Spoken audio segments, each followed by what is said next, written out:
Hey, what's up, everybody? It's John Hurlbut here at the Altitude Homes team, and just putting together a quick video here to kind of let you know what we kind of expect going forward in the 2022 housing market. So let's jump right in and let's start with the bad news. As you can see from this little chart from the National Association of Realtors, inventory in most of the country is down compared to last year. And if you look here nationally, it's 26.8% down from where it was last year. So basically, what the National Association of Realtors does is they look at where housing inventory was in December of 2020 and then compare that to December of 2021 to come up with this chart. Congratulations, Idaho. You guys win with the most inventory right now in the nation. So that's pretty cool. But you can see in Washington here, we're down 22.9%. So you always are looking on the news and you're seeing the reports of low inventory. Well, this is exactly what they're talking about. Pretty much everywhere in the country, with the exception of Idaho, we are down by quite a bit. So I'm just wondering if Idaho's not really an anomaly and if they just maybe had zero inventory in December of 2020 and compared to December 2020. I don't know. So anyway, so if we look here, this is some good news for those of you that are homeowners and maybe kind of thinking about selling. I've been saying for a couple of years now, as far as I'm concerned, we can have a pandemic every year. It's been fantastic for the housing market. And so you can look 2017, 2018, and 2019. This is kind of the showing index over the last 5 years. You can see where those numbers are. And then you can see in 2020 and 2021, showings are way up. So even though inventory is way down, the home buyer traffic has not decreased. So in other words, we still have a ton of home buyers and not enough homes to sell.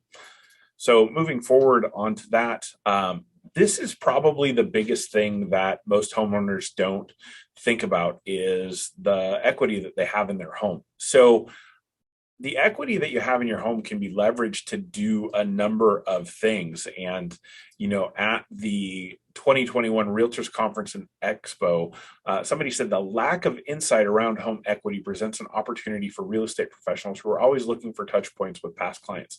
That's what I'm doing right here is I'm touching you guys, letting you know that your home equity is really a good source for things that you may want to do. Just think about this. Don't use it as an ATM as we did in the early 2000s. Don't just go out and buy cars and things like that. But I don't know if you've ever considered purchasing maybe investment real estate. So, for example, one of our little projects last year in the pandemic is my wife and I actually took out a home equity line of credit on our home.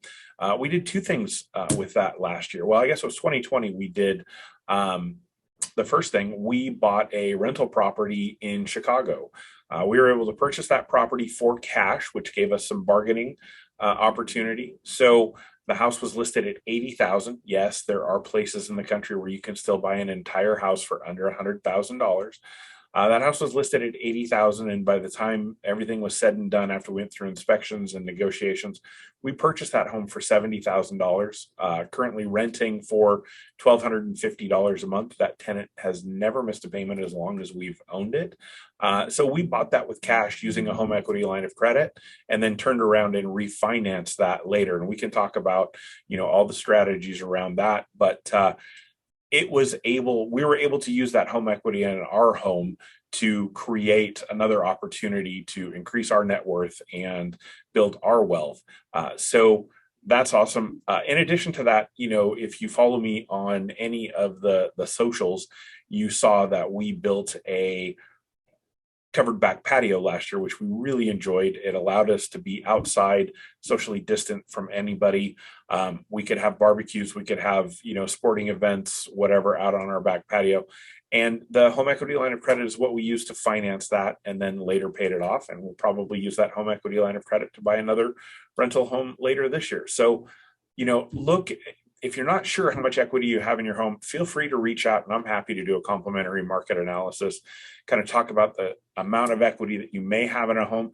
And, maybe if you're thinking about moving up, that's a great time to think about that. So, all right, moving on here. So mortgage rate projections. Yesterday, the Federal Reserve met and decided to raise interest rates by 0.25% this quarter. So the thing to think about that when you're a home buyer, for every 1% the Fed raises interest rates, it decreases your buying power by 10%. So a 0.25% raise decreases your buying power by 2.5%. And the Fed also announced that they are planning to each quarter this year raise interest rates by 0.25%. So that equates to about 1 full percent over the entire year. And so you can see the mortgage rate projections right now, we're at 3.3%. They expect it to be about 3.7%. So figure somewhere between half and a full percent by the end of the year. So as a home buyer, be thinking about that. It's going to decrease the amount of money that you can use to buy a home.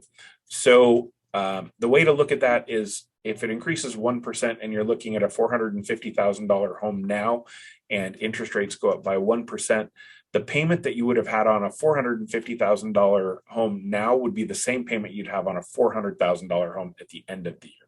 Now, as sellers, the other thing to think about is that right now, if you were to put your house on the market, you have a pool of buyers that's maybe this big.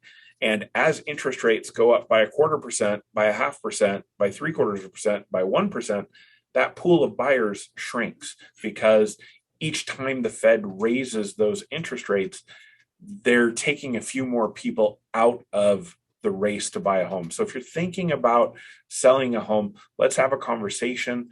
Let's talk about kind of what the equity looks like. Let's talk about what your plans are. Probably better to do that sooner rather than later. So overall, I don't think 2022 will be another. I do think that 2022 will be another strong year for housing. Kind of echoing the thoughts here of McClare Bolton Smith. We are going to have strong buyer demand throughout 2022 and probably into 2023 and 2024. There just isn't enough homes out there for the buyer demand that we have. We're probably going to have record home sales again this year. Last year, we had just about record home sales. And if you look at this 16-year high, 2022 minus 16 is 2006. So that's when the world ended for us the last time we had a housing crash. We are well above where we were in 2006, and we expect to be above that again here in 2022. So that's your market update for now. We'll be back next month with another one. But if you have any questions, feel free to reach out. DM me, send me an email, send me a text, send me smoke signals. I'd love to chat with you about any of this, and hope you're having a fantastic day. Thanks.